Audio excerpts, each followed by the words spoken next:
Hey everyone, मैं हिना शर्मा। हम कर रहे हैं एनसीईआरटी के चैप्टर्स। एनसीईआरटी के चैप्टर एंड ये क्लास 11th का है। चैप्टर 3rd है और बुक है ये अकाउंटेंसी की।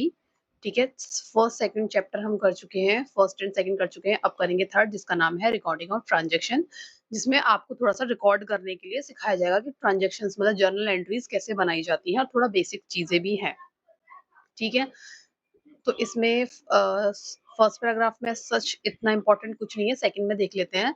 सेकंड में क्या है, we will discuss the detail of each step involve in accounting process में कौन कौन से स्टेप्स इन्वॉल्व होते हैं वो यहाँ पर देखे जाएंगे। The first step involve identifying the transaction to be recorded, preparing the source document which are in turn recorded in the basic book of original entry. देखिए, ओरिजिनल एंट्री वाली बुक किसको कहते हैं, जर्नल को कहते हैं। And then posted to individual account in principal book. Principal book को कहते हैं, लेजर को कहते हैं। ठीक है ना, लेजर को क्या कहते हैं, प्रिंसिपल बुक कहते हैं। एंड आपके जर्नल को क्या कहते हैं, ओरिजिनल एंट्री बुक कहते हैं। ठीक है, ये आपको पता होना चाहिए। पीवाईक्यूज में अक्सर पूछ लिया जाता है, यूजीसी हो या पीजीटी, दोनों के लिए ही इंपॉर्टेंट है। किसके लिए इंपॉर्टेंट है, आपका यूजीसी हो उसके लिए भी इंपॉर्टेंट है, और पीजीटी या टीजीटी का कोई एग्जाम हो उसके लिए भी ये इंपॉर्टेंट है, एनसीईआरटी को रीड करना। ठीक, basic transaction and source document, ये क्या होते हैं। देखिए, इसमें क्या है, बेसिक ट्रांजेक्शन या सोर्स डॉक्यूमेंट क्या है इसके बारे में देखिए। अगर आपको जैसे कि बाय अ कंप्यूटर खरीदना है, आप जाएंगे मार्केट डीलर के पास और उससे जो आपने कैश मेमो मिलेगा आपको, जब वो कंप्यूटर खरीदेंगे, जब कैश पेमेंट होगा, मतलब कोई भी पेमेंट, जैसे 35,000 का आपने कंप्यूटर लिया तो उसको आपको बदले में कैश मेमो देगा। तो ये कैश मेमो क्या है, सोर्स डॉक्यूमेंट है और इसके बेसिस पे ट्रांजेक्शन होगी। ठीक है, कैश मेमो क्या है, सोर्स डॉक्यूमेंट है। Purchase of the computer for cash in an example of a, और ट्रांजेक्शन क्या है, purchase of computer for cash. Computer purchase किया, कैश दिया, कैश के बदले में, is an example of transaction. ठीक है, उसे एग्जांपल ऑफ ट्रांजैक्शन होता है which involve reciprocal exchange of two things. कैसा एक्सचेंज होता है, ध्यान रखने की चीज है, रेसिप्रोकल एक्सचेंज होता है जब कोई ट्रांजैक्शन होती है। इसमें क्या हुआ है, पेमेंट ऑफ कैश हुआ है और डिलीवरी ऑफ कंप्यूटर हुई है कैश के बदले में। ठीक है, ये एक गिव एंड टेक का रिलेशन है। पेमेंट इन्वॉल्व है, डिलीवरी हुई है, पेमेंट को गिव कह रहे हैं और डिलीवरी जो हुई है उसको टेक कह रहे हैं। ठीक है ना, एंड टू फोल्ड इफेक्ट है जो कि डुअल, आपके डुअल एस्पेक्ट में होता है। एटलीस्ट टू अकाउंट्स में रिकॉर्ड करा जाएगा, टू अकाउंट्स को इफेक्ट करेगा या रिकॉर्ड करेगा, इस तरीके से आप समझ सकते हैं। ठीक है, अब business transaction are usually evidence by. Evidence क्या क्या हो सकता है, एविडेंस क्या क्या हो सकता है, एविडेंस आपका हो सकता है cash memo, invoice, sales bill, pen slip, cheque, salary slip, इन सबको आप एविडेंस कह सकते हैं। ठीक, ये आपके लिए इंपॉर्टेंट हो गया। और इनको सोर्स, जो एविडेंस होते हैं, document which provide evidence of transaction is called source document. उनको सोर्स डॉक्यूमेंट या वाउचर कहते हैं, जो एविडेंस देते हैं, जो एविडेंस आपको दे रहा है। ठीक है, जो आपको एविडेंस दे रहा है उसको आप क्या कहेंगे, सोर्स डॉक्यूमेंट कह सकते हैं या फिर वाउचर कह सकते हैं, ये उसके दो नाम है। ठीक है,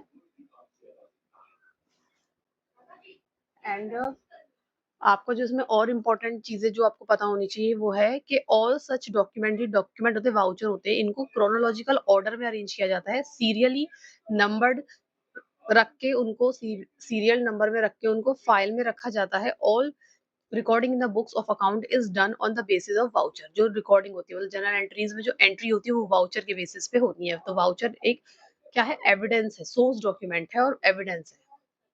ठीक है, अब देखिए वाउचर्स कैसे होते हैं। एक ये ट्रांजैक्शन वाउचर है, ट्रांजैक्शन वाउचर है, उसमें क्या होता है, नेम ऑफ द फॉर्म आता है, वाउचर नंबर, डेट, डेबिट कौन सा अकाउंट हुआ है, क्रेडिट कौन सा अकाउंट हुआ है, अमाउंट कितनी ट्रांजैक्शन की, और नरेशन। नरेशन क्या होता है, ब्रीफ एक्सप्लेनेशन होता है आपका थोड़ा सा ट्रांजैक्शन के बारे में, ब्रीफ एक्सप्लेनेशन।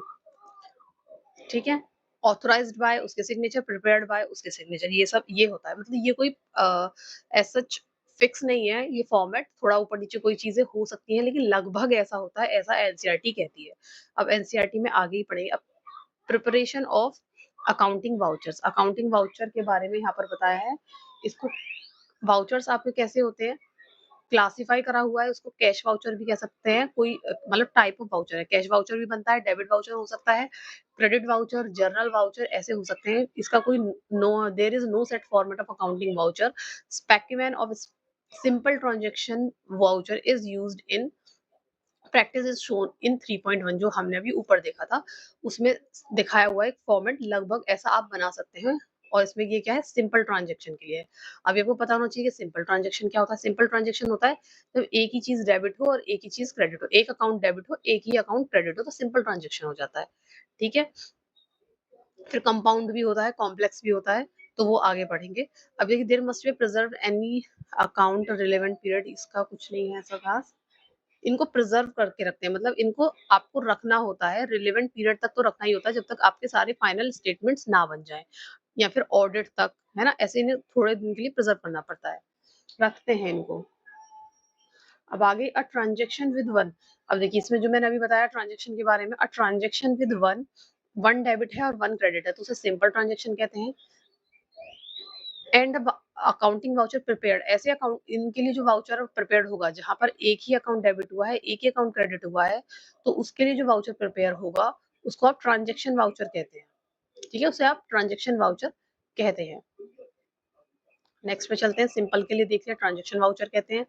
अब देखिए वाउचर इंटेल, हाँ, voucher which record a transactions that entail multiple debit credit and one debit और क्रेडिट इज कंपाउंड वाउचर। अभी हमने सिंपल वाउचर पढ़ा, अभी हमने देखा कंपाउंड वाउचर। तो कंपाउंड वाउचर आपका क्या है, जब आपके जो डेबिट होता है और क्रेडिट होता है, या तो ये मल्टीपल है या तो ये मल्टीपल है और एक होगा। ठीक है, इन दोनों में से एक सिंगल होगा और एक मल्टीपल, तो वो आपका क्या हो जाएगा, कंपाउंड वाउचर हो जाएगा। दो साइड होती है डेबिट और क्रेडिट, या तो डेबिट में मल्टीपल अकाउंट्स होंगे या तो क्रेडिट में मल्टीपल अकाउंट्स होंगे, मतलब एक ही में मल्टीपल अकाउंट्स होंगे और दूसरा सिंगल होगा। या फिर ऐसा हो सकता है कि ये सिंगल हो और क्रेडिट में जो अकाउंट्स आ रहे हैं वो मल्टीपल हो। ठीक है, तो इस कंडीशन में आपका कंपाउंड वाउचर बनता है। तो कंपाउंड वाउचर आपके कैसे हो सकते हैं, डेबिट वाउचर, क्रेडिट वाउचर, क्योंकि डेबिट में भी यहाँ पे आइटम्स है और क्रेडिट में भी है, तो डेबिट वाउचर या क्रेडिट वाउचर। अब डेबिट वाउचर क्या है और क्रेडिट वाउचर कैसे बनता है वो ये देखो। डेबिट वाउचर, फर्म का नेम, वाउचर नंबर, क्रेडिट में कौन सा अकाउंट हुआ है, डेबिट वाउचर बना रहे हैं, लेकिन क्रेडिट में कौन सा अकाउंट क्रेडिट हुआ है, वो अमाउंट कितने का है और डेट। डेबिट अकाउंट में आपकी अकाउंट नेम, अमाउंट और नरेशन, नरेशन में आपका ब्रीफ एक्सप्लेनेशन होता है शॉर्ट में कि ट्रांजेक्शन किस रिलेट कर रही है, और ऑथराइज्ड बाय, प्रिपेयर्ड बाय। ऐसे ही आपका क्रेडिट वाला है, सेम है, बस यहाँ पर क्रेडिट वाउचर लिखना है और यहाँ पर डिटेल आपको डेबिट अकाउंट की लिखनी है, जो कौन सा अकाउंट डेबिट हुआ है। ठीक है, नेक्स्ट पे अब देखिए तीसरा टाइप हो गया आपका कॉम्प्लेक्स। कॉम्प्लेक्स वाउचर कह सकते हैं, कॉम्प्लेक्स ट्रांजेक्शन कह सकते हैं। कॉम्प्लेक्स ट्रांजेक्शन कौन सी होती है, जब आपके डेबिट में भी मल्टीपल अकाउंट्स हो, टू से ज्यादा हो सकते हैं ना, मल्टीपल अकाउंट हो, क्रेडिट में भी आपके मल्टीपल अकाउंट्स हो, दोनों में ही क्या है, मल्टीपल अकाउंट्स है, तो उसको आप क्या कहेंगे, कॉम्प्लेक्स ट्रांजेक्शन कहेंगे। और उसके लिए जो वाउचर बनेगा उसे आप कॉम्प्लेक्स वाउचर कहेंगे। और कॉम्प्लेक्स वाउचर को जर्नल वाउचर भी कहा जाता है।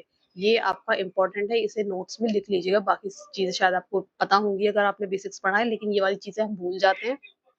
ठीक है, तो कॉम्प्लेक्स वाउचर के लिए फॉर्मेट क्या है, लिखा है जर्नल वाउचर या कॉम्प्लेक्स वाउचर भी लिख सकते थे। Name of the firm, voucher का नंबर, डेट, डेबिट में कौन से अकाउंट है, क्रेडिट में कौन से अकाउंट है, सारे अकाउंट्स के बारे में बताना है।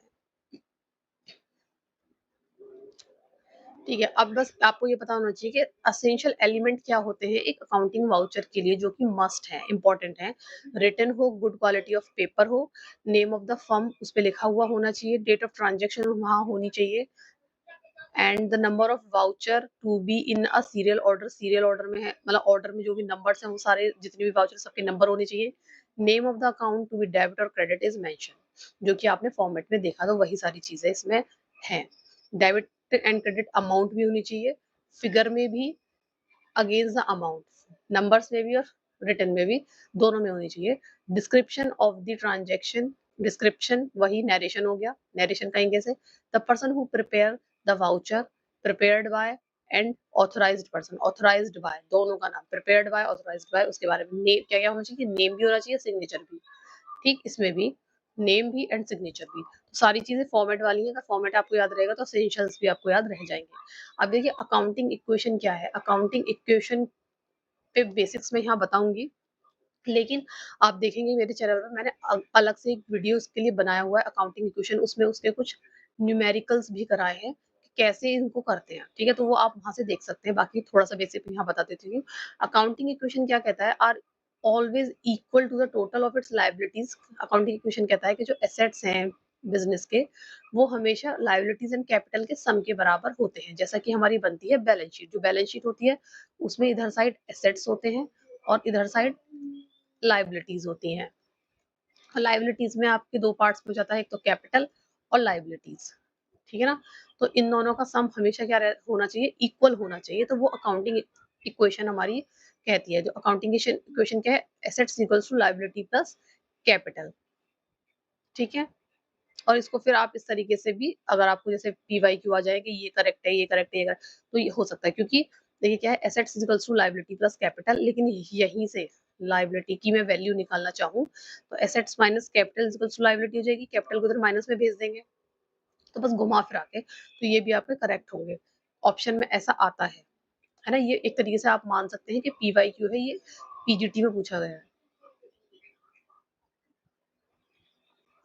इसको और क्या कहते हैं, इसे फंडामेंटल रिलेशनशिप कहते हैं। ये जो काउंटिंग इक्वेशन होती है इसे फंडामेंटल रिलेशनशिप कहते हैं। किसके among, among the component of balance sheet. Assets liability और कैपिटल की बैलेंस शीट के कंपोनेंट्स हैं और ये इसका फंडामेंटल रिलेशनशिप को दर्शाता है, ठीक है। और इसको, हाँ बेल देखिए, इसे बैलेंस शीट इक्वेशन भी कहते हैं। ये इंपॉर्टेंट वर्ड्स हैं। As a name suggest the balance sheet is a statement, क्योंकि स्टेट बैलेंस शीट में क्या होता है, एसेट्स लाइबिलिटी और कैपिटल की तो बात करते हैं जो बैलेंस शीट बनती है, तो इसलिए इसे बैलेंस शीट इक्वेशन भी कहते हैं।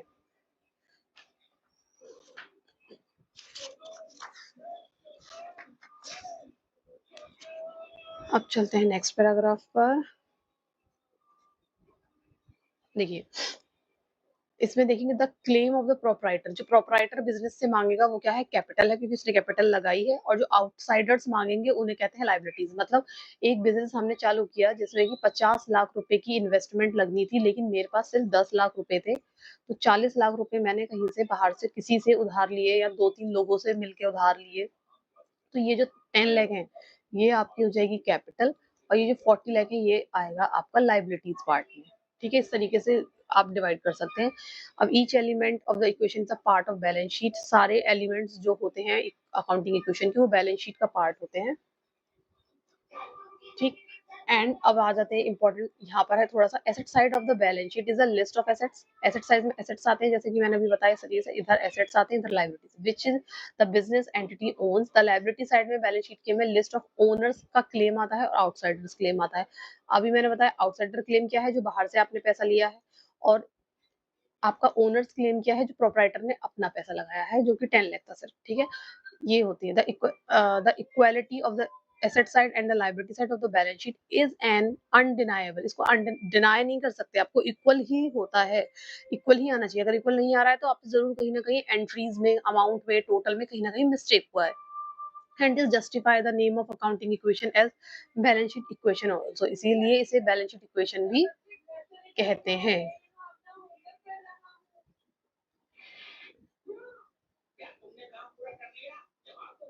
नेक्स्ट में देखेंगे थोड़ा सा बैलेंस शीट से रिलेटेड दिया हुआ है, तो ये अभी हमें नहीं करना है। अकाउंटिंग इक्वेशन कैसे करती है, कैसे अफेक्ट करती है ट्रांजेक्शंस को, तो वो आप अलग वीडियो है उसे चेक कर सकते हैं, क्योंकि अदरवाइज मैं यहाँ कराऊंगी तो काफी लॉन्ग वीडियो हो जाएगा, ठीक है।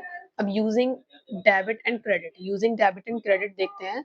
हमारा ऐसे जो अकाउंट्स बनते हैं ना वो ऐसे टी फॉर्म में बनते हैं, जिन्हें लेजर भी कहते हैं। अकाउंट्स ऐसा टी फॉर्म में बनते हैं, ऐसा कुछ बताया हुआ है, ऐसा आ सकता है ना, पूछते हैं पेपर में कि टी अकाउंट किसको कहते हैं, तो लेजर को कहते हैं, ठीक है। हम्म। अब देखिए क्या होता है, स्टेटेड कोई भी ट्रांजेक्शन होती है ना उसमें आपका डबल एंट्री अकाउंटिंग के अकॉर्डिंग एटलीस्ट 2 अकाउंट्स को अफेक्ट होता है, 2 अकाउंट्स को रिकॉर्ड किया जाता है एटलीस्ट, मतलब मिनिमम, मैक्सिमम बढ़ा भी सकते हैं। व्हेन रिकॉर्डिंग ईच ट्रांजेक्शन तो टोटल अमाउंट, जो डेबिट साइड का टोटल अमाउंट होता है वो इक्वल होना चाहिए क्रेडिट में जो अमाउंट आ रहा है उससे इक्वल होना चाहिए। The accounting term debit and credit indicate whether the transaction are to be recorded on the left hand side or the right hand side, मतलब ये वाला। ये डेबिट ये क्रेडिट, तो ये डेबिट लेफ्ट में, क्रेडिट राइट में, अगर हम टी की बात करें। ठीक है, in the simplest form an account looks like, जो अकाउंट होते हैं वो कैसे दिखते हैं, टी जैसे दिखते हैं, ये अकाउंट्स टी जैसे दिखते हैं। ठीक है, because of its shape this simple form called a T account refer 3.4, उसे छोड़ दिया, मैंने आपको यहाँ पे बता दिया। Notice that the T format has a left side and a right side, इधर left है इधर right है, for recording increase and decrease in the item, increase and decrease in the item, कौन सा increase होगा, कोई decrease होगा तो कोई डेबिट होता है कोई क्रेडिट होता है, वो अभी आगे एक टॉपिक अलग है उसमें समझाएंगे। ठीक है, अब देखिए इसमें और क्या इंपॉर्टेंट है, टी अकाउंट लेफ्ट साइड में आपका डेबिट होता है जिसे आप डी आर लिखते हैं, एंड राइट साइड में आपका क्रेडिट होता है जिसे आप सी आर लिखते हैं। इसमें ये आपका थोड़ा सा इंपॉर्टेंट है। बाकी ये कुछ क्वेश्चंस करके दिखाए अकाउंटिंग इक्वेशन के।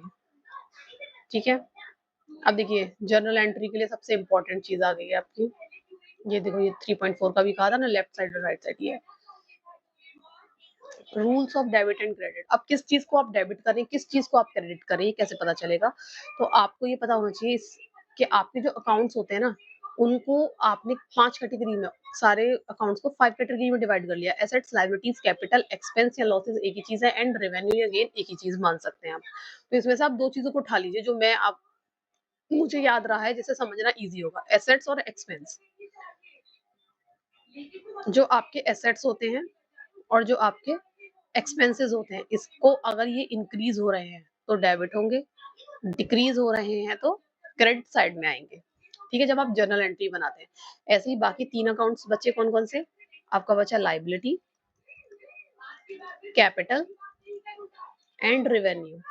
ठीक है ना, रेवेन्यू इनकम भी कह सकते हैं, गेन भी कह सकते हैं। इनमें उल्टा होता है, अगर ये डिक्रीज हो रहा है तो डेबिट होगा, इंक्रीज हो रहा है तो क्रेडिट होगा। देखिए इनका इनका ट्रीटमेंट और इनका ट्रीटमेंट अपोजिट है, तो आपको सिर्फ एक का ध्यान रख लेना है, और इसमें तो फिर भी 3 टर्म्स हैं तो यहाँ पर सिर्फ 2 हैं, एसेट्स और एक्सपेंस। तो आपको ध्यान रखना है, एसेट्स बढ़ेंगे या एक्सपेंस बढ़ेंगे तो डेबिट होंगे, एंड डिक्रीज होंगे तो क्रेडिट होंगे। ठीक है, और बाकी सबका उल्टा, ये ध्यान रखना है। बाकी आप चाहे तो फिर इनको भी रीड कर सकते हैं, याद रखना है, लिख के देखना है कैसे भी, अदरवाइज इजी वे यही है, 5 अकाउंट्स को लिखिए और उनके सामने ऐसे एरो बना लीजिए, वही इसमें समझाया हुआ है। एसेट्स इंक्रीज होंगे तो डेबिट होंगे, डिक्रीज होंगे तो क्रेडिट होंगे, वही चीज समझाई हुई जो मैंने अभी आपको बताई थी। अभी कुछ जनरल एंट्रीज करके दिखाऊंगी आगे, तो आपको थोड़ा सा और क्लियर हो जाएगा, दोबारा बता देंगे इसको।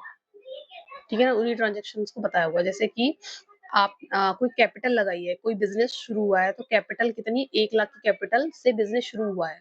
जब हम बिजनेस में उसकी ट्रांजेक्शन डालेंगे तो क्या हुआ, कैपिटल भी तो कैश ही है ना, तो हम कैपिटल में कैश आया वो बढ़ा है, और कैपिटल हमारे लिए लाइबिलिटी होती है क्योंकि हमें ओनर की वापस देनी होती है, हमने ओनर से ली हुई है, क्योंकि जैसे सेपरेट एंटिटी में आपने पढ़ा है, ये कॉन्सेप्ट होता है बिजनेस सेपरेट एंटिटी के, बिजनेस की जो सेपरेट एंटिटी है ना वो सेपरेट होती है ओनर से, तो कैपिटल आप ओनर ने दी है बिजनेस को, तो ये एक लाइबिलिटी है बिजनेस के लिए। तो कैपिटल क्या है, एक लाइबिलिटी है, और लाइबिलिटी क्या हो रही है यहाँ पर, इंक्रीज हो रही है, और कैश हमारा क्या है, एसेट्स होता है, और एसेट्स भी हमारे क्या हो रहे हैं, इंक्रीज हो रहे हैं। तो जब कोई एसेट्स इंक्रीज होता है तो डेबिट होता है, लाइबिलिटी इंक्रीज होती है तो क्रेडिट होती है, तो इसका हो जाएगा cash account debit to capital. ठीक है ना, और अमाउंट आ जाएगी 1 लाख रुपए दोनों में, इधर और यहाँ। ठीक है, इस तरीके से आगे चलते हैं। इसमें सारे अकाउंट्स के बारे में बताया हुआ है, जैसे कि सैलरी बताऊं, सैलरी अगर आपसे कहे कोई सैलरी पेड 5,000 रुपीज, तो इसमें आपने सैलरी दी, सैलरी आपका क्या है, एक्सपेंस है। ठीक है, कैश दिया होगा ना, सैलरी में कैश दिया होगा, और कैश आपका क्या है, एसेट्स है, तो यहाँ पर आपने पैसे दे दिए तो आपके एसेट्स रिड्यूस हो गए। सैलरी का एक्सपेंस है, तो एक्सपेंस यहाँ पर आपके बड़े हैं, कि एक्सपेंस का जब आप टोटल करेंगे तो 5,000 से बढ़ गए एक्सपेंस, तो जब आपका एक्सपेंस बढ़ता है तो डेबिट होता है। अभी हमने क्या पढ़ा है, दोबारा से बता देती हूँ, एसेट्स और आपके एक्सपेंस जब इंक्रीज होते हैं तो डेबिट होते हैं, डिक्रीज होते हैं तो क्रेडिट होते हैं। लाइबिलिटी, कैपिटल और रिवेन्यू के लिए अपोजिट ट्रीटमेंट होता है। ठीक है, तो यहाँ पर एक्सपेंस इंक्रीज हो रहे हैं तो डेबिट होगा, कैश है एसेट से डिक्रीज हो, यहाँ इंक्रीज हुआ है इसलिए डेबिट, और ये एसेट्स डिक्रीज हो रहे हैं इसलिए क्रेडिट, तो क्या हो जाएगा, salary account debit to cash, और अमाउंट आ जाएगी 5,000 5,000। ठीक है, इस तरीके से करना है। आगे चलते हैं। अब टेस्ट के लिए आ गया, टेस्ट योर अंडरस्टैंडिंग। ये क्वेश्चंस बहुत इंपॉर्टेंट होते हैं अगर देखा जाए, अगर आप एनसीईआरटी कर रहे हैं तो, क्योंकि अगर आपको ये समझ में आए तो इसका मतलब ये है कि आपने जो पीछे का पढ़ा है वो भी आपको ठीक से समझ में आया, आपने ठीक से क्लियर चीजों को किया है। पहला क्या है, double entry accounting required. Double entry accounting में क्या होता है, all transaction that create debit to assets account must create credit to the liability. मतलब एसेट्स है तो लाइबिलिटी में ही क्रेडिट होगा, ऐसा नहीं है। डेबिट एसेट्स हो रहे हैं तो क्रेडिट, ठीक है। The a transaction that require a debit to a liability account require a transaction that require a debit to a liability। अगर लाइबिलिटी आपकी डेबिट हो रही है तो क्रेडिट आपका एसेट्स होगा, नहीं ऐसा जरूरी नहीं है, दोनों साइड भी लाइबिलिटी हो सकती है। Every transaction must be recorded with debit equal debit equal total credit. मतलब टोटल इक्वल होना चाहिए, हाँ इक्वल तो होना चाहिए, इतना तो होना चाहिए कि जो डेबिट में अमाउंट आ रही है और जो क्रेडिट में अमाउंट आ रही है वो दोनों इक्वल होने चाहिए, ठीक है। State different kind of transaction that increase and decrease capital. ऐसी कुछ नाम बताइए जिससे आपकी कैपिटल इंक्रीज या डिक्रीज होती है। डिफरेंट काइंड ऑफ ट्रांजेक्शन, जैसे कि कैपिटल, फ्रेश कैपिटल इंट्रोड्यूस करना, फ्रेश कैपिटल इंट्रोड्यूस, तो इससे क्या होगा, इंक्रीज होगी, इससे क्या होगी आपकी कैपिटल इंक्रीज होगी। और डिक्रीज किससे होगी, ड्रॉइंग्स। जब प्रोपराइटर या ओनर कुछ पर्सनल यूज के लिए निकाल लेता है तो पैसे निकाल लेता है या कोई आइटम ले लेता है तो कैपिटल क्या होती है, उससे डिक्रीज हो जाती है। और दूसरा प्रॉफिट से इंक्रीज होगी, और अगर कोई लॉस हो रहा है तो उससे डिक्रीज होगी। इनके दो दो आइटम आपके ये हो गए, ठीक है। नेक्स्ट क्वेश्चन क्या है, does debit always mean increase and credit always mean. Debit का मतलब हमेशा इंक्रीज है और क्रेडिट का मतलब हमेशा डिक्रीज है, ऐसा है क्या, नहीं। जैसा कि हमने अभी देखा कि एसेट्स और जो एक्सपेंस होते हैं इंक्रीज होते हैं तो डेबिट होते हैं, एंड आपकी जो लाइबिलिटी, रेवेन्यू और कैपिटल है ये अगर इंक्रीज हो रही है तो क्रेडिट होंगी, है ना। तो क्रेडिट का मतलब हमेशा डिक्रीज नहीं है, इंक्रीज भी है, तो ये आपका आंसर हो जाएगा नो। नेक्स्ट है, विच of the following answer properly. इनको क्लासिफाई करना है सारे अकाउंट्स को कि बिल्डिंग आपका क्या है, बिल्डिंग आपका एसेट्स है, वेजेस क्या है आपका एक्सपेंस है, क्रेडिट सेल क्या है आपके लिए रेवेन्यू है, क्योंकि पैसे तो आएंगे ना फ्यूचर में, एंड आपका क्रेडिट परचेज आपके लिए एक्सपेंस है, आपने खर्चा करा, कुछ सामान खरीदा। Electricity charges due but not yet paid, आपने दिया नहीं है अभी तक तो ये आपका लाइबिलिटी हो गया। Go down rent paid in advance, advance जब कोई चीज देते हैं तो वो आपके लिए एसेट्स होता है, ठीक है। सेल्स आपको रेवेन्यू देता है, कमा के देता है, इनकम देता है। फ्रेश कैपिटल इंट्रोड्यूस, तो आपकी लाइबिलिटी इंक्रीज हो गई। ड्रॉइंग्स क्या है, एक्सपेंस है आपका। एंड डिस्काउंट पेड, आपने डिस्काउंट दिया है तो ये भी क्या है आपका एक्सपेंस है, तो इसमें से बताना है एसेट्स क्या क्या है। एसेट्स हमारा देखिए क्या आया है, फर्स्ट आया है एंड 6 आया, तो 1 एंड 6 मेरा एसेट्स में यही है, तो यही मेरा करेक्ट आंसर हो जाएगा। बाकी आप चेक कर सकते हैं, ठीक है ना। लाइबिलिटीज है 4 एंड 5, तो 4 आपका है लाइबिलिटीज क्रेडिट परचेज, हाँ एक्सपेंस, एक्सपेंस तो है आपने परचेज किया है, लेकिन यहाँ लाइबिलिटी है क्योंकि इसके बाद हमारे क्रेडिटर इंक्रीज हो जाएंगे तो जो कि हमारी लाइबिलिटी होती है, तो फोर्थ हो गया। फिफ्थ है आपका इलेक्ट्रिसिटी चार्जेस, तो ये भी आपकी लाइबिलिटीज है क्योंकि खर्चा। कैपिटल, कैपिटल में क्या आएगा 8, जो कि फ्रेश कैपिटल वाला था, ये रहा 8। एंड रेवेन्यू में क्या है 7 एंड 3, 7 क्या है रेवेन्यू, सेल दे रहा है आपको और क्रेडिट सेल दे रहा है, दोनों ही रेवेन्यू देते हैं। मतलब आगे तो होगा, कभी तो पैसे आएंगे, यहाँ तो सेल लिखा है तो इसको कैश मान लेंगे, ये क्रेडिट है, तो फ्यूचर में तो रेवेन्यू देगा ना, बाद में आएंगे पैसे। एक्सपेंस क्या है आपके 2, 9, 10, 2 वेजेस आपकी 2, एंड 9 है आपका ड्राइंग्स एंड 10 है आपका डिस्काउंट पेड, ये एक्सपेंसेस है, ठीक है। इन ये अकाउंट्स आपको सेपरेट करने आनी चाहिए। अकाउंट्स अगर आप ये सेपरेट कर लेंगे तो आप जनरल एंट्री भी इजीली बना लेंगे, ठीक है। अब अकाउंटिंग इक्वेशन को कैसे करना है, इसका पूरी, भाई देखो पूरी अलग से बताई हुई है, पूरी अलग एक वीडियो इसके लिए बनाई हुई है अकाउंटिंग इक्वेशन के लिए, तो आप उसको देख सकते हैं, क्योंकि यहाँ बताने में ज्यादा टाइम चला जाएगा, ठीक है। नेक्स्ट टॉपिक पर चलते हैं, books of original entry. Books of original entry आप किसको कहते हैं, जर्नल को कहते हैं, है ना, जर्नल को कहते हैं।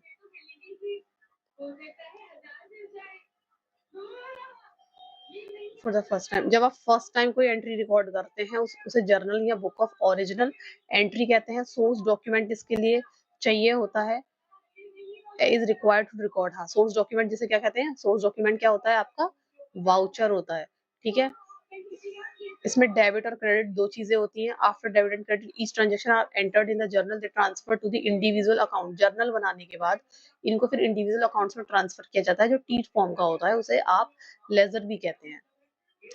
जर्नल बनाते हैं जब एंट्री, जर्नल में आप एंट्री बना रहे हैं, जैसे कि कोई एंट्री है cash account debit, cash account debit to sales, तो ये आपकी एंट्री है। इसे आप क्या कर रहे हैं कि जर्नल कर रहे हैं। क्या कर रहे हैं? जर्नल कर रहे हैं। उसे जर्नलाइजिंग कहते हैं। वंस जर्नलाइजिंग का प्रोसेस कंप्लीट हो जाता है तो जर्नल एंट्री क्या करती है? Journal entry provides a complete and useful description of the event effect, क्या ऑर्गेनाइजेशन पर उसका क्या इफेक्ट है, एसेट्स बढ़े घटे, रेवेन्यू बढ़ा घटा, तो वो सब चीजें, ठीक है ना। The process of transferring journal entry to individual account is called posting. जब आप जर्नल एंट्री को लेजर में डालेंगे, लेजर में भेजेंगे, तो उसे आप पोस्टिंग कहते हैं। ठीक है, कभी वर्ड आ जाता है कि लेजरिंग कहते हैं क्या? नहीं, पोस्टिंग कहते हैं। ये आपका पीजीटी का पीवाईक्यू भी है, इंपॉर्टेंट है इसलिए। दिस सीक्वेंस, अब ये जो आप करते जा रहे हैं, journal to be called book of, journal को बुक ऑफ ओरिजिनल एंट्री कहते हैं, लेजर को प्रिंसिपल बुक ऑफ एंट्री कहते हैं। It should be noted that an account of the number and community of the most transactions सब divided into, मतलब ये जो जर्नल है, जर्नल है उसको आप बुक्स डिवाइड करी जाती है ना ओरिजिनल एंट्री की। जर्नल जब आप बना रहे हैं तो उसमें कुछ अलग अलग बुक्स होती हैं, अलग अलग एंट्री अलग अलग जगह करी जाती हैं।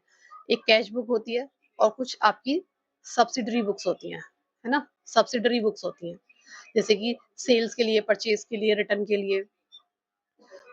और जो कहीं नहीं आएगा वो जर्नल प्रॉपर में आ जाएगा। जो कैश में नहीं आ रहा है, जो आपके परचेज में नहीं आ रहा है, सेल में नहीं आ रहा है, वो सब कहाँ आएगा? जर्नल प्रॉपर में आ जाएगा। डिफरेंट टाइप ऑफ बुक्स होती हैं,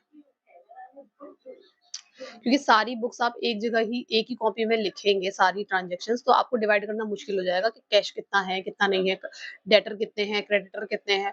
तो इसलिए क्या करते हैं, अलग अलग बुक बनाते हैं, जिसपे एक का नाम लिखते हैं जर्नल, जर्नल प्रॉपर, दूसरी एक कॉपी बनाते हैं या फिर कहेंगे बुक बनाते हैं, उसको कहेंगे कैश बुक, जिसमें सारी कैश की बातें लिखी होंगी, जिससे कि आपको पता चलेगा कैश का क्या स्थिति है। एंड फिर ऐसी purchase sales, purchase return, sale return, bill receivable and bills payable, ऐसी बुक्स अलग अलग बनती है, जिनसे कि अलग अलग इनको सारी एंट्रीज को जब अकाउंट में ट्रांसफर करेंगे तो थोड़ा इजी हो जाएगा, वरना एक एक करके ढूंढना पड़ेगा। देखिए जर्नल में कितने कॉलम होते हैं, ये पीवाईक्यू में पूछा जाता है, 1 2 3 4 5। तो इसमें कितने कॉलम होते हैं? 5। और आपके लेजर में कितने होते हैं? 8। ये आपको ध्यान रखना है, जर्नल में 5 कॉलम होते हैं, लेजर में 8 कॉलम होते हैं। कौन कौन से? ये ध्यान रखिएगा, date particular, LF debit amount, credit amount. ठीक है, ये जर्नल के बारे में हम बात करें, 5 होते जर्नल में। ठीक है, फर्स्ट कॉलम इसमें ऐसा कुछ इम्पोर्टेंट नहीं है, और इसमें नरेशन से उसको पहले बताया था ना, ब्रीफ डिस्क्रिप्शन या ब्रीफ एक्सप्लेनेशन को आप क्या कहते हैं? नरेशन कहते हैं। ठीक है, आगे चलते हैं। एज सच इसमें इतना कुछ नहीं है।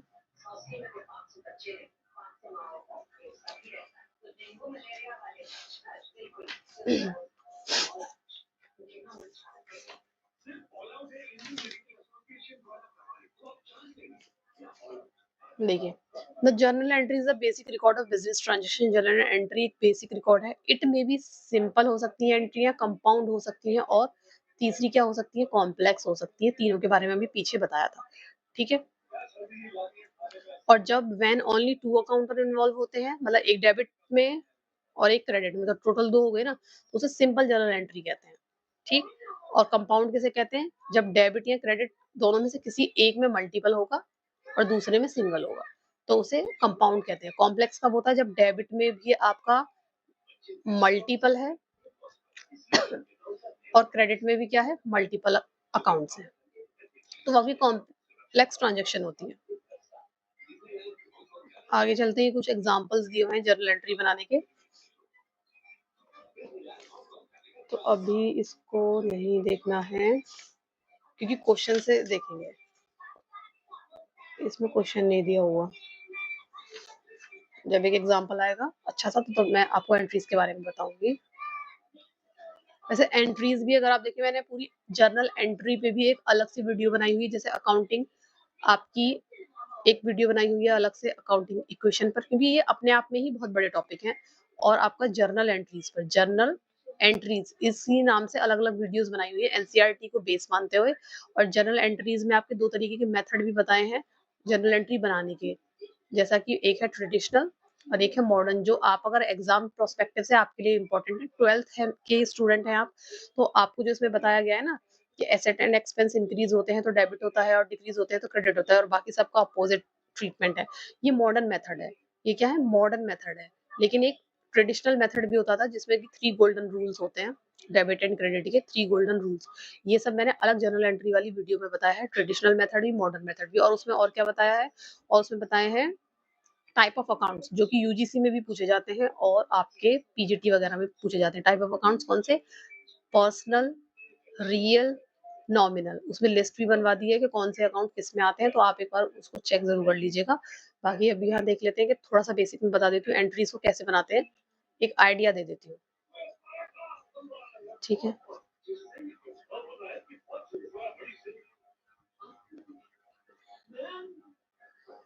कुछ ट्रांजेक्शन्स को बना लेते हैं, थोड़ा सा समझ आएगा।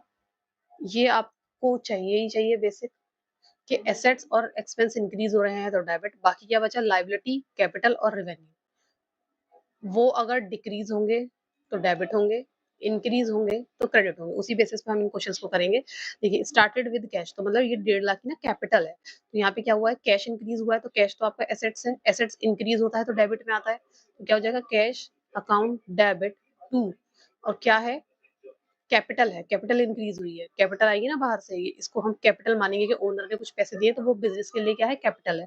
तो कैपिटल इंक्रीज हुई है, तो कैपिटल इंक्रीज होती है तो वो क्रेडिट होती है, तो यहाँ पर अमाउंट आ जाएगा 150, 150 इस तरीके से।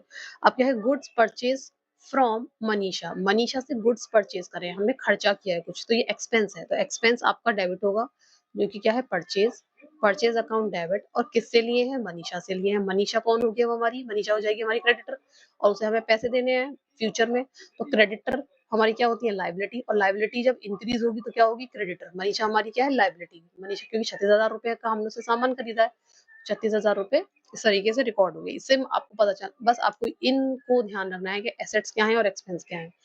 इंक्रीज होंगे तो डेबिट, डिक्रीज होंगे तो क्रेडिट, बाकी का उल्टा। ठीक है, ये आप जब भी जर्नल एंट्री बना रहे हैं तो ये वाला लिस्ट बना लीजिए और इसके अकॉर्डिंग करते जाइए। स्टेशनरी परचेज, अब आपने स्टेशनरी परचेज करी है तो यहाँ पर आप परचेज नहीं लिखेंगे, यहाँ स्टेशनरी लिखेंगे, क्योंकि जो आप जिस चीज का आप बिजनेस कर रहे हैं उन गुड्स को, ये लिखा है ना गुड्स परचेज, तो वहां पर आप परचेज को परचेज लिखेंगे, लेकिन उसके अलावा आप कुछ भी परचेज कर रहे हैं तो उसका नाम लिखेंगे, क्योंकि वो परचेज आपकी गुड्स की नहीं है। ठीक है, गुड्स को ही हमेशा परचेज के नाम से लिखते हैं। अब स्टेशनरी, स्टेशनरी लिए, एक्सपेंस है, stationery account debit to. Cash में दिया है, कैश क्या है आपका? एसेट्स, और एसेट्स आप पैसे दे देंगे तो डिक्रीज हो जाएगा, और डिक्रीज होगा एसेट्स तो क्या होगा? क्रेडिट होगा। तो टू कैश अकाउंट, और अमाउंट कितना है? 2200। इस तरीके से आपको क्वेश्चंस को करना है। आप मैं बता रही हूँ फिर से कि अलग से हमने एक वीडियो बनाई हुई है, उसे आप जरूर देख लीजिएगा, तो आपको एंट्रीज बनानी आ जाएंगी। कोई भी डाउट हो तो टेलीग्राम चैनल पर आप डाल सकते हैं कि कोई भी एंट्रीज, ये एंट्री कैसे बनेगी, या कुछ भी आप पूछना हो। और ये बाकी आपको दिया हुआ है, हाँ, अकाउंटिंग इक्वेशन का क्वेश्चन आपको यहाँ पे करा के दिखाया हुआ है।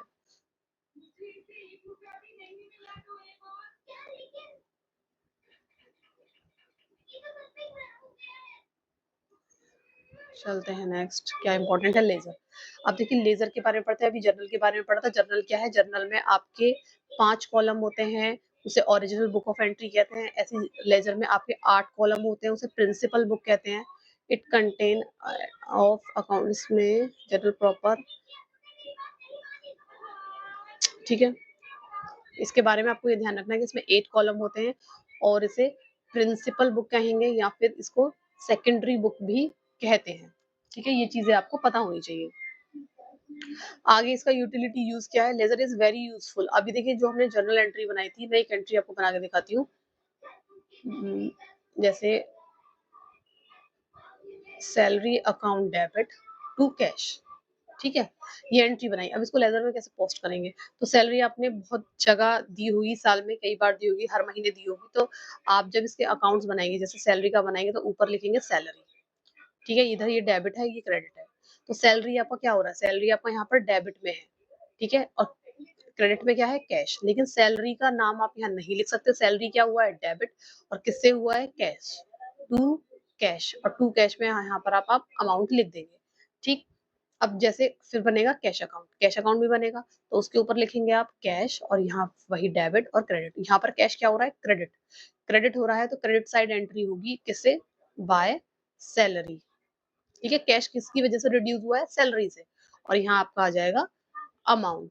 ठीक है, इस तरीके से आपके लेजर्स बनते हैं, उनको पोस्ट करा जाता है। आपको पता होना चाहिए कि ऑपोजिट करते हैं, अपोजिट वाले डेबिट कर सैलरी लिया है, हमने सैलरी लिया है तो डेबिट में लिखेंगे, लेकिन सैलरी का नाम नहीं लिखेंगे, अपोजिट अकाउंट में जो लिखा हुआ है उसका नाम लिखेंगे।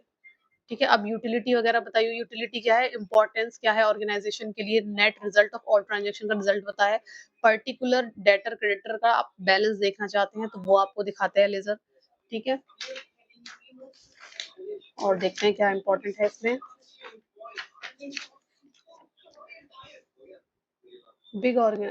For easy identification in big organization, each account is also allotted a code number। और इसमें एक इम्पोर्टेंट रखने वाली बात है कि बिग ऑर्गेनाइजेशन जब होती है तो ईच अकाउंट को एक कोड अलॉट करा जाता है, जिससे कि कोड से उसको जल्दी से आइडेंटिफाई किया जा सके, इजी आइडेंटिफिकेशन के लिए, क्योंकि बिग ऑर्गेनाइजेशन में तो बहुत सारे अकाउंट्स बनते होंगे। ठीक है, इसमें यही इंपॉर्टेंट है कि क्रोनोलॉजिकल ऑर्डर में जर्नल को बनाया जाता है, फिर उसको क्लासिफाई अलग अलग क्लासिफाई करते हैं और उसको पोस्ट कर दिया जाता है। इजी पोस्टिंग हो जाती है अगर क्रोनोलॉजिकल ऑर्डर में चीजें होती हैं।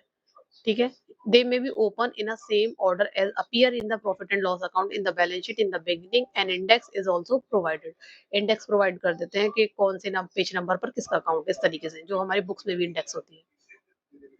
इंपॉर्टेंट चीजें जो याद रखने की मैं बता रही हूँ, देखिए ये है आपका लेजर का फॉर्मेट, है ना, लेजर का फॉर्मेट 8 कॉलम है, 2 पार्ट्स में, 1 2 3 4, ऐसे यहाँ 1 2 3 4। ठीक है, ऐसा क्वेश्चन आता है कि जनरल फोलियो कहाँ लिखा जाता है, लेजर में, लेजर फोलियो कहाँ लिखा जाता है, जर्नल में, ऐसा आपको पता होना चाहिए ये सारी चीजें।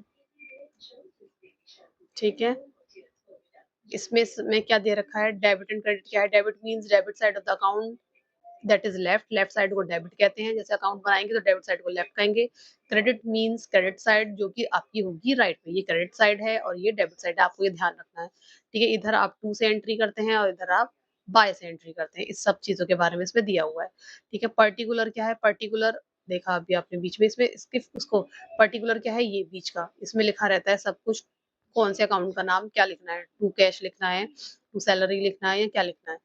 जर्नल फोलियो में क्या होता है, GF it record the page number of the original book. Original book क्या है, जर्नल, उसका पेज नंबर लिखा रहता है कि कहाँ से लेकर आए हैं इसको, जो कि बाद में उसको रीचेक किया जा सके, वेरीफाई किया जा सके। अमाउंट में तो सेम अमाउंट आएगी ही। अब टेस्ट योर अंडरस्टैंडिंग आ गई थर्ड। टेस्ट योर अंडरस्टैंडिंग में क्या है, choose the correct answer. The ledger folio column of journal is use to. Ledger folio में जो कॉलम्स होते हैं वो किस लिए उसमें क्या होता है, लेजर फोलियो जो आपने देखा कि इस तरीके से 2 पार्ट्स होता है, उसमें एक अमाउंट और आपका ये एक लेजर फोलियो होता है। Ledger folio of journal is used to, किस लिए यूज होगा, कुछ नंबर पेज नंबर ही तो रिकॉर्ड करते हैं। ठीक है, record the page number of the ledger account. जो जर्नल में आपके 5 कॉलम होते हैं, डेट, पर्टिकुलर, एलएफ, यहाँ होता है एलएफ, और ये डेबिट और क्रेडिट, इस तरीके से। ठीक है, इस तरीके से, तो यहाँ पर ये जो एलएफ यूज हुआ है वो किस लिए है, page number of the ledger account, page number के लिए सिर्फ। The journal entry to record the sale of services on credit should include, कौन सी चीज डेबिट होगी, कौन सी क्रेडिट होगी। आप देखिए, जब आप सेल ऑफ सर्विसेज करेंगे तो उसको बदले में आपको मिलेगी फीस, जब आप सर्विसेज देते हैं तो उसके बदले में आप फीस लेते हैं, लेकिन आपने करा है क्रेडिट पर, लेकिन फ्यूचर में तो पैसे मिलेंगे तो वो आपका बन जाएगा डेटर।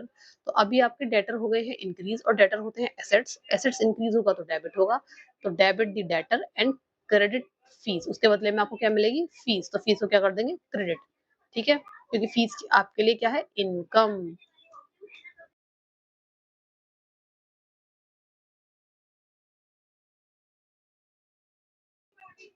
ठीक है, आगे the journal entry to record purchase of an equipment, आपने इक्विपमेंट परचेज करे हैं कैश में, and a balance of 8 lakh due in 30 days, मतलब इसी का बैलेंस है 8 लाख, अभी तो 2 लाख नहीं है लेकिन सब पुराना बैलेंस इक्विपमेंट्स का है, तो उसको आप कैसे करेंगे, क्या डेबिट होगा और क्या क्रेडिट होगा। ये आपके चारों पॉइंट्स इसी पेज पे दिख रहे हैं, इसमें मैं बता देती हूँ। तो डेबिट, आपका टोटल अमाउंट 2 लाख तो है ही, 2 लाख का तो अभी लिया है, 2 लाख का अभी सामान लिया है, 8 लाख का पहले लिया, तो टोटल अमाउंट आपका क्या है 10 लाख है। तो डेबिट और क्रेडिट में 10 लाख आने चाहिए दोनों में। तो पहले में देखते हैं इसमें क्या लगेगा, 2 लाख डेबिट 2 लाख क्रेडिट, नहीं ये नहीं होगा। अब इसमें क्या है, डेबिट अमाउंट 10 लाख, डेबिट में 10 है और क्रेडिट में कैश में और क्रेडिटर में 8, तो ये हो सकता है, देख लेते हैं। अब यहाँ डेबिट में 2 लाख है, क्रेडिट में 8 लाख है, तो ये तो हो ही नहीं सकता क्योंकि इक्वल अमाउंट्स नहीं है। डेबिट में 10 लाख एंड क्रेडिट कैश में 10 लाख, दोनों में 10-10, ये भी हो सकता है। दो आपके बी और डी इनमें से कोई एक हो सकता है क्योंकि दोनों में इक्वल अमाउंट तो है कम से कम और 10 लाख ही है। तो अब देखते हैं क्या होगा। अभी जो आपने लिया है वो कैश में, अभी जो लिया है वो 2 लाख का है। पुराना जो आपका वो क्रेडिटर के नाम से 8 लाख आपके ऑलरेडी रिकॉर्ड होंगे और डेबिट में इक्विपमेंट के नाम से 10 लाख आएगा, तो ये आपका करेक्ट आंसर है। ठीक है, क्योंकि इसमें डिवाइड नहीं किया इन्होंने कि अभी का कौन सा है और पुराना कौन सा है। नेक्स्ट क्या है, when an entry is made in journal, journal में जब मेड होती है, बनती है, तो account are listed first, account assets को लिस्ट करते हैं। अकाउंट टू बी डेबिट को पहले, फर्स्ट डेबिट पहले होता है या क्रेडिट पहले होता है या क्या, तो पहले डेबिट होता है ना। जब कोई आप बनाते हैं cash account debit to sales, आपने ये एंट्री बनाई, सेल्स की एंट्री बनाई, आपको कैश में सैलरी सेल्स हुई है, तो आपने पहले डेबिट का अमाउंट आता है ना, कैश अकाउंट डेबिट, तो ये डेबिट को आप पहले पहले आता है। If a transaction is properly analysed and recorded, एक ट्रांजेक्शन आपको प्रॉपरली एनालाइज करा है और रिकॉर्ड भी अच्छे से करा है, तो उसमें क्या होगा, ओनली टू अकाउंट, ओनली वाले को ध्यान से देखना है। हम इस ज्यादातर ये गलत होते हैं, ओनली टू अकाउंट ही यूज होंगे, जरूरी नहीं है one account will be used, एक ही अकाउंट होगा नहीं, one account balance will increase and another will decrease, ऐसा भी नहीं है। मतलब एक इंक्रीज होगा दूसरा डिक्रीज ही हो रहा होगा, जरूरी तो नहीं। लाइबिलिटी भी तो कभी कभी इंक्रीज हो रही होती है जब क्रेडिट होती है। Total amount debited will equal total, मतलब अमाउंट जो होगा डेबिट साइड में और क्रेडिट साइड में वो इक्वल होगा, तो ये बात क्या है, ट्रू है, तो ये आपका इसका ऑप्शन हो जाएगा डी।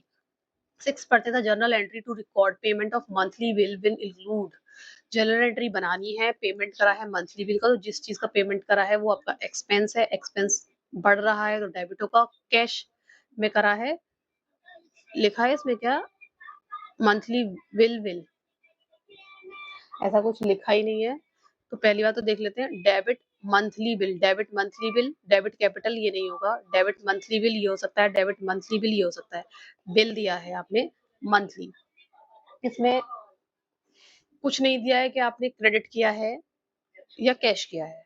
ऐसी और भी जनरल एंट्रीज आपको बहुत सारी एंट्रीज मिलेंगी, तो उस कंडीशन में आप उसको फिर कैश मानते हैं, क्योंकि क्रेडिट में होता तो उस व्यक्ति का, क्रेडिटर का नाम होता, ठीक है, वो यहाँ नहीं है तो हम उसे कैश में मानेंगे। इसलिए हम एक्सपेंस जो इंक्रीज हो रहे हैं उसे डेबिट करेंगे, फिर हमने कैश दिया है तो वो हमारा एसेट्स है, वो डिक्रीज हो रहा है, और जब एसेट डिक्रीज होते हैं तो क्रेडिट होते हैं, तो ये आपका आंसर 6 हो जाएगा। ठीक है, journal entry to record salaries will include, salary का क्या होता है, सैलरीज अकाउंट डेबिट, क्यों, क्योंकि सैलरीज आपका एक्सपेंस है और एक्सपेंस इंक्रीज होते हैं तो डेबिट में आते हैं, तो कुछ नहीं दिया तो कैश मानेंगे, कैश आपका गया, सैलरी आपने कुछ दिया तो कैश गया ना, तो कैश हो गया डिक्रीज। जब आपका और कैश क्या है, एसेट्स, एसेट्स इंक्रीज होते हैं तो डेबिट, डिक्रीज होते हैं तो क्रेडिट, यहाँ एसेट्स आपका डिक्रीज हो रहा है तो ये होगा क्रेडिट। ठीक है, तो डेबिट सैलरी क्रेडिट कैश, यही आपका हो जाएगा, डेबिट सैलरी क्रेडिट कैश, क्योंकि कैपिटल का कोई मतलब ये कैश को डेबिट करेंगे नहीं, डेबिट कैश जब होता है जब आपका कैश इंक्रीज हो रहा होता है, लेकिन अभी डिक्रीज हो रहा है। और क्रेडिट क्रेडिटर, क्योंकि ऐसा क्रेडिटर का कोई नाम दिया नहीं है, ऐसा कुछ लिखा नहीं है, क्रेडिटर को सैलरी थोड़ी देते हैं, इसलिए क्रॉस हो गया। ठीक है, अब जर्नल और लेजर में डिफरेंस, ये इंपॉर्टेंट है आपके कॉम्पिटिटिव एग्जाम के प्रोस्पेक्टिव से।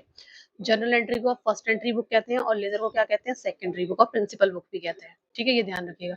Journal is the book of chronological record, इसे जर्नल को क्रोनोलॉजिकल करते हैं और लेजर में एनालिटिकल रिकॉर्ड होता है। जर्नल आपकी सोर्स एंट्री बुक होती है, लीगल एविडेंस में जर्नल की ज्यादा इंपॉर्टेंस है। अगर लीगल एविडेंस की बात करें तो journal get greater importance as legal evidence than the ledger. ठीक है, transaction is the basis, transaction journal के लिए क्या बेस होता है, ट्रांजेक्शन, एंड लेजर के लिए क्या बेस होता है, अकाउंट। ठीक है, process of recording in the journal is called journalising, जब आप जर्नल बना रहे हैं तो उसे जर्नलाइजिंग कहते हैं, जब आप लेजर बना रहे हैं तो उसे पोस्टिंग कहते हैं, मतलब लेजर में आप अकाउंट्स को पोस्ट कर रहे हैं तो उसे पोस्टिंग कहते हैं। ठीक है, नेक्स्ट पेज पर चलते हैं। नेक्स्ट पेज क्या, क्लासिफिकेशन ऑफ लेजर, अभी जो हमने पढ़ा था 5 कैटेगरीज, वही कैटेगरीज यहाँ पर फिर से हैं, assets liabilities capital revenue and expense, वही 5 हैं।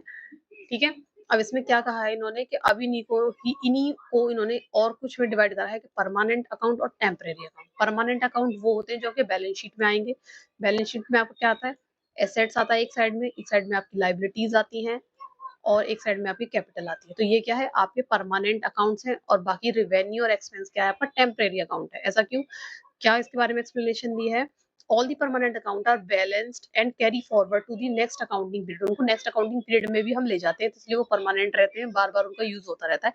Temporary account are close at the end of the accounting period. और टेम्परेरी जैसे कि आपका क्या हुआ, एक्सपेंस और रेवेन्यू, उसको उसी साल में क्लोज कर दिया जाता है कि आपने क्या कमाया और कितना खर्चा किया, उसको उसी साल में कर देते हैं, उसे अगले साल भी लेकर नहीं जाते हैं, तो उसको इसलिए टेम्परेरी अकाउंट्स कहा जाता है।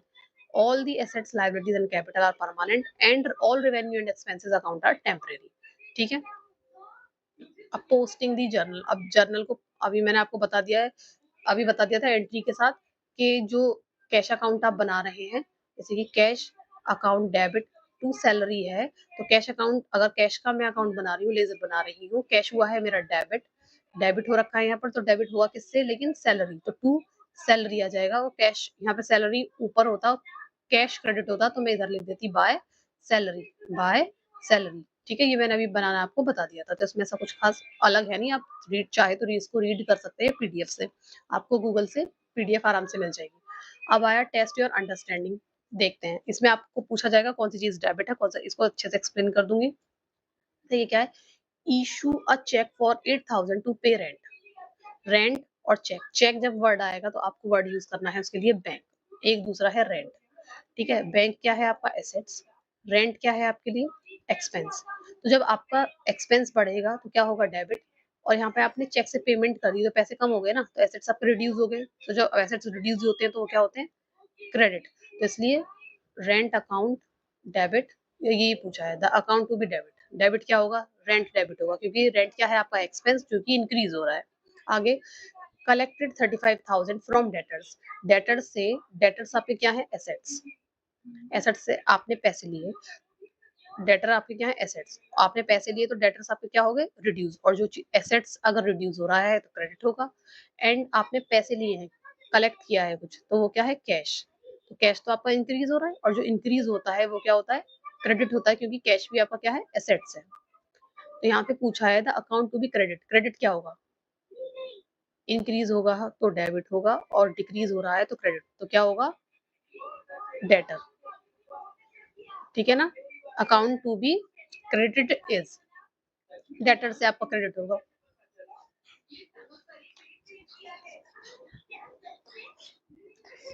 ठीक, तो यहाँ पर आपका आ जाएगा डेटर। ठीक, नेक्स्ट, परचेज ऑफिस स्टेशनरी, तो आपने खर्चा किया है स्टेशनरी, खर्चा बढ़ा है स्टेशनरी के नाम से, तो ये आपका आ जाएगा स्टेशनरी, इंक्रीज हुआ है एक्सपेंस, तो ये होगा स्टेशनरी अकाउंट डेबिट, डेबिट में आएगा। तो यहाँ पूछा है क्रेडिट में क्या आएगा, जब आपने परचेज किया है, कुछ और बताया नहीं, तो कि कैश में ही लिया होगा, कोई नाम नहीं दिया है, तो कैश अकाउंट डेबिट, क्योंकि कैश हमारा हुआ है कम, और ये है कैश क्या है एसेट्स, एसेट्स जब कम होते हैं तो क्रेडिट होते हैं, तो यहाँ पर क्या आ जाएगा आपका कैश आ जाएगा। नेक्स्ट देखिए, परचेज न्यू मशीनरी, मशीनरी आपका एसेट्स है, परचेज करिए, कंपनी में कुछ बढ़ा है, मशीनरी बढ़ी है, तो एसेट जब इंक्रीज होते हैं तो वो डेबिट होते हैं। एंड इशू अ चेक, और आपने चेक से पेमेंट करा है, तो आपका बैंक बैलेंस क्या हो जाएगा, कम हो जाएगा, और बैंक बैलेंस आपका क्या है एसेट्स है, एसेट्स जब रिड्यूस होते हैं तो वो क्रेडिट होते हैं। The account to be debit, debit क्या अकाउंट होगी, machine, issued cheque for 70,000 to pay off on the creditor, आपने क्रेडिटर्स को पे करने के लिए 70,000 रुपीज दिए हैं और चेक इशू करा है, तो मतलब बैंक, बैंक बैलेंस आपका क्या हो रहा है, रिड्यूस, और बैंक आपका क्या है एसेट्स, जब वो रिड्यूस होगा तो वो क्रेडिट होगा, तो account to be debit, debit क्या होगा, डेबिट आपके क्रेडिटर होंगे, क्योंकि क्रेडिटर्स को पैसे गए हैं।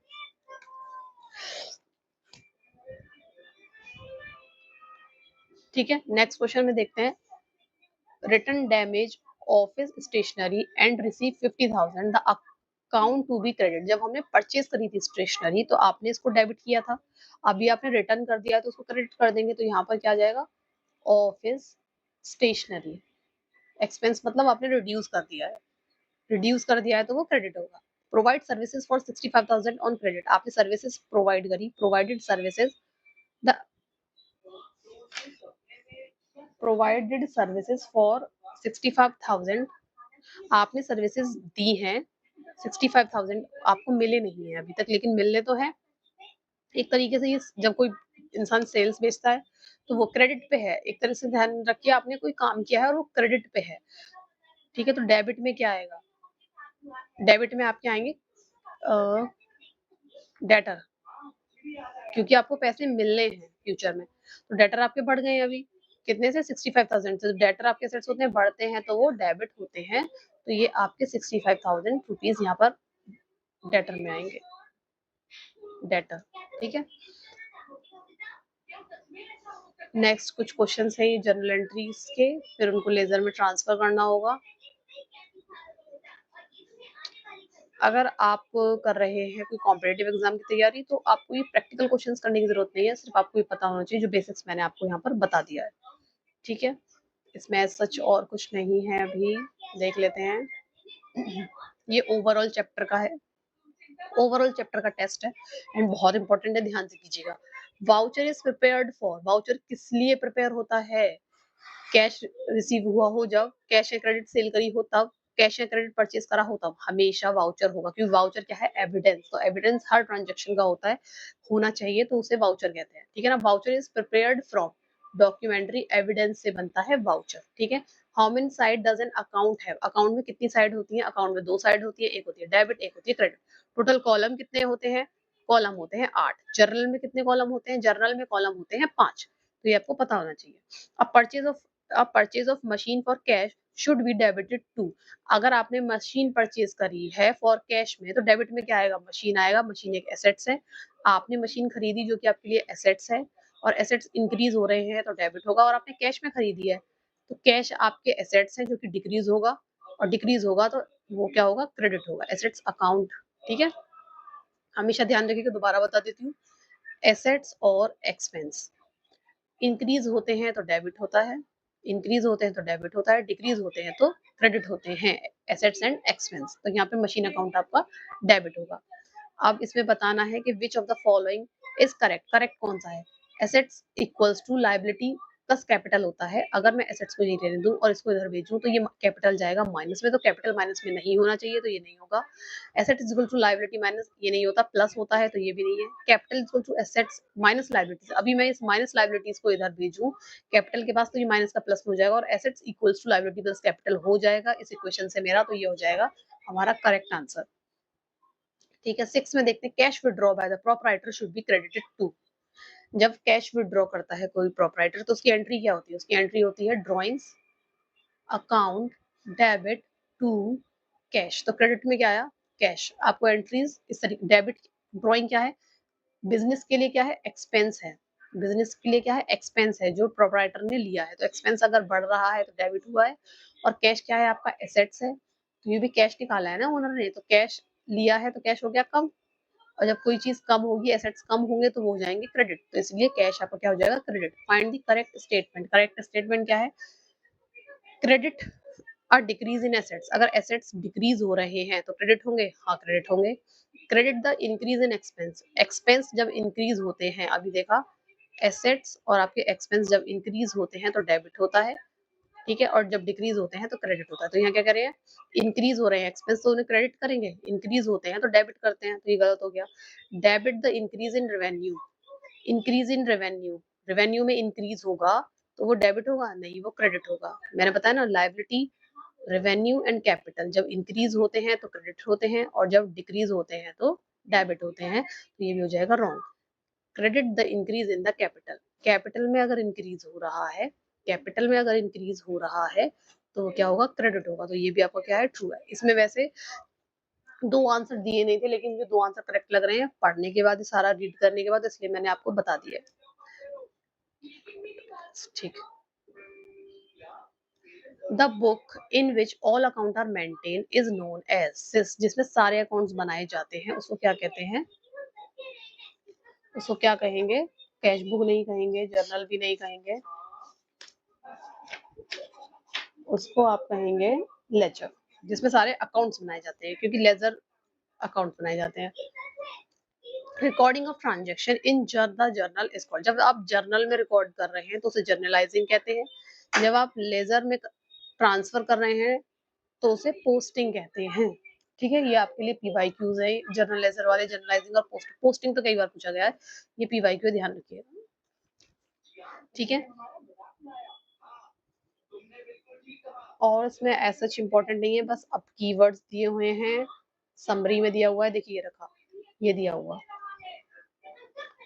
एसेट्स और एक्सपेंस। एसेट्स और एक्सपेंस डेबिट कब होंगे, जब इंक्रीज होंगे, इंक्रीज होते हैं तो डेबिट और डिक्रीज होते हैं तो क्रेडिट, और बाकी में क्या है, उल्टा। ठीक है, ये ध्यान रखना है।